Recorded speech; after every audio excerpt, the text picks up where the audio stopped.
kulantii wacan oo wanaagsan daawadayaal ku soo dhawaada warka warbaahinta xog waran qodobada ku daawadootana waxaa kamida gudoomiyaha aqalka sare oo magacaabay xubnaha doorashooyinka xildhibaanada gobolada waqooyi shir muqdisho ugu furmay hogaamiyaasha mucaaradka saddex madaxweyne oo loo xil saaray xaaladda qallafsan ee dalka Itoobiya dad loo soo qabtay qarax ka dhacay waqooyiga magaalada Gaalkacyo al-shabaab oo weeraray saldhig militariga Soomaaliya ay ku leeyihiin deegaanka Sabiiba qodobada caalamkana waxaa kamida gantaalo lagu weeraray caasimada wadanka Afghanistan ee Kabul iyo xoghayaha arrimaha dibadda ee wadanka Mareykanka oo booqashadiisii ugu dambeysay ku maraya bariga dhexe intaasay waxay ahaayeen qodobadii warkan ugu doorka roonaada wadayaal haatanse ku soo dhawaada qodobadii aad maqasheen oo faahfaahsan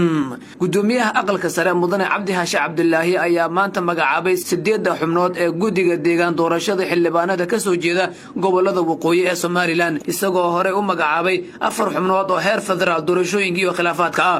gudoomiyaha aqalka sare Cabdi Haashi Cabdullaahi ayaa ra'iisul wasaaraha xukuumadda federaalka ee Soomaaliya mudane Maxamed Xuseen Rooble ka codsaday in guddigan lagu daro guddiga doorashooyinka qaranka gudoomiyaha aqalka sare ayaa hore madaxweyne Farmaajo uga eedeeyay inuu doonayo inuu afduubo doorashada xildhibaanada ka soo jeeda gobolada waqooyi ee Soomaaliya ilaa iyo hadda waxa muuqanaya in doorashada soo aadan ee Soomaaliya ay wajahayso khilaaf aad u xoog badan hogaamiyaasha mucaaradka ayaa shir uga furmay magaalada Muqdisho iyaga oo si weyn ugu walwal qaba xukuumadda Soomaaliya iyo guddiga dhawaantan ay soo xushay dawladda federaalka ee Soomaaliya kaas oo markaasi dadka siyaasiyiinta si weyn u dhaliilayaan shirkan oo socon doona muddo 3 bari waxaa kamid ah qodobada looga hadlayo sidii markaasi loo heli lahaa guddi dhexdhexaad ah maadaama guddiga hadda jira lagu eedeeyay in ay markaasi ka tirsan yihiin ama ay u xaqlinayaan madaxweynaha dawladda federaalka ee Soomaaliya mudane Maxamed Cabdullaahi Farmaajo iyo taliyaha hay'adda nabad sugidda iyo sirdoonka qaranka iyo Fahad Yaasiin hogaamiyaasha shirkan ka qaybgali doona waxaa kamid ah hogaamiyaha xisbiga dan qaran Daahir Maxamuud Geele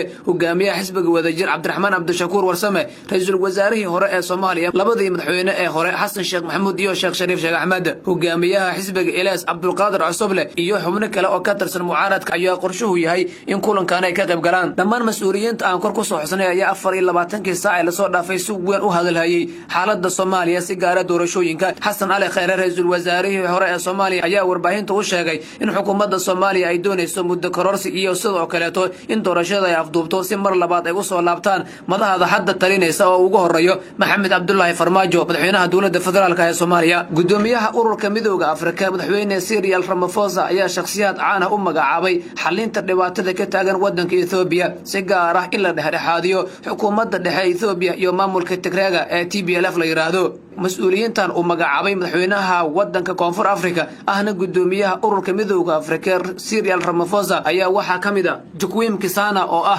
madaxweynihii hore ee Jamhuuriyadda Mozambique Ellen Johnson oo isaguna ah madaxweynihii hore ee Jamhuuriyadda Liberia iyo sidoo kale Kgalema Mutulade oo isaguna ah madaxweynihii hore ee Jamhuuriyadda Koonfur Afrika saddexdan shakhsi ayaa hore u soo maamulay saddexda dal aan kor ku soo xusnay waxaana hadda madaxweynaha wadanka Koonfur Afrika uu doonaya inuu si weyn ugu lug yeesho xaaladda wadanka Itoobiya labadii toddobaad ee aan soo dhaafnay Itoobiya waxa ka holaacay dagaal u dhaxeeya xukuumadda dhexe iyo sidoo kale maamulka TPLF inkastoo hadda wararka ka imaanaya dawladda Itoobiya ay sheegayaan in militariga qaranka Itoobiya ay guulo xoog leh ka gaareen dagaalka iyada oo markaas ciidamo badan oo ka tirsan maamulka TPLF-na ay gabi ahaanba isu soo dhibeen militariga dawladda Itoobiya wararka aan ka helayno deegaanka ceelasha biyaha ee dawladka magaalada Muqdisho ayaa sheegaya in 3 qof lagu dilay sida aan wararka ku helayno dadka la dilay ayaa la tilmaamayaa inay saaranaayeen gaari biyaha oo marayay deegaanka ceelasha biyaha warar kala duwan ayaa ka soo baxaya qaabka ay u dhaceen dililkaasi iyo cidda geysatay waxaana wararka qaar ay sheegayaan in dilku ay fuliyeen rag bustolada ku hubeysan halka dadka qaarna ay sheegayaan in dilkaasi ay geysteen ciidamada dawladda Soomaaliya halkaasi ku sugan halka dadka lagu dilay ayaa waxa lagu sheegay in uu marayo dhismaha ka socda laamiga xiriiriya Muqdisho iyo Afgooye meydadka 3 qof ee la dilay ayaa loo soo qaaday magaalada Muqdisho wali dilkood wax warar kama aanay soo saarin laamaha ammaanka ee xukuumadda Soomaaliya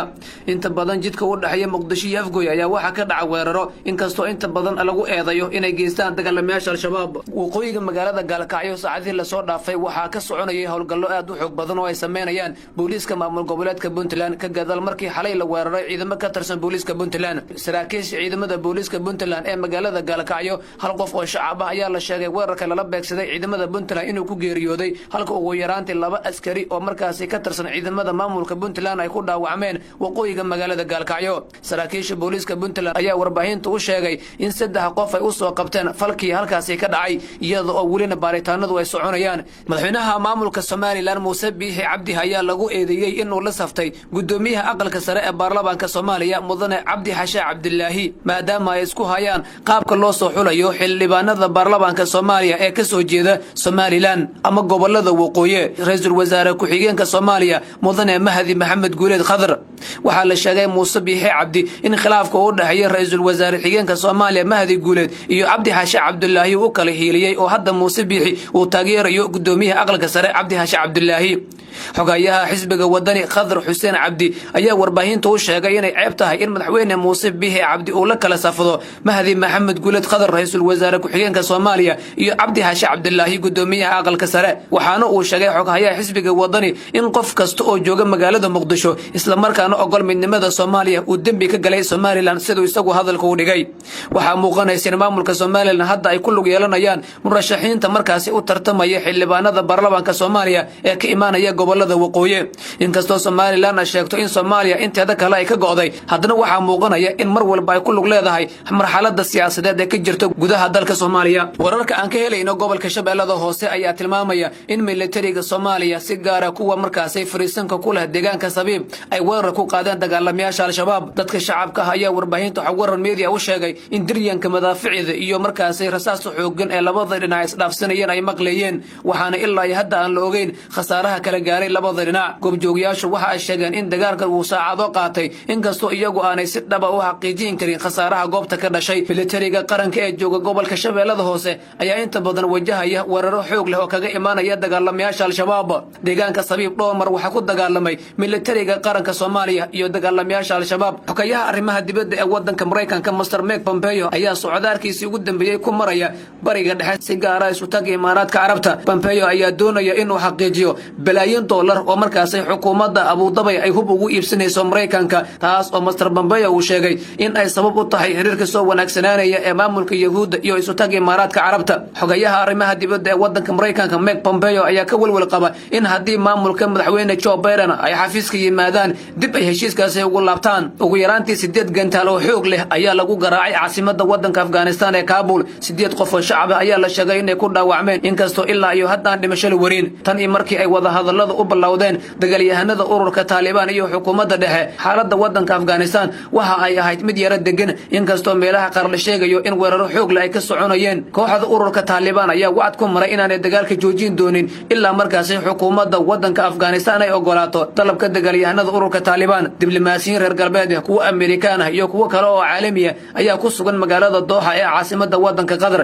3 bilood la soo dhaafay waxa kulan aan loo kala kicin uu ka soconayay magaalada Doha. ugu dambeyntiina heshiiska halkaas ka soo bixi doona ayaa noqon doona mid faa'iido ugu jirta guud ahaan shacabka reer Afghanistan oo 20 sano ugu dambeeyay dhiigooda uu ku daadanayay wadanka Afghanistan. waa hagaag daawadayaal guud ahaan warkii aad ka daawanayseen warbaahinta xog waran media ayaa inta ku dhan warkan warka xigeentaan ku kulma doona nabadgelyo.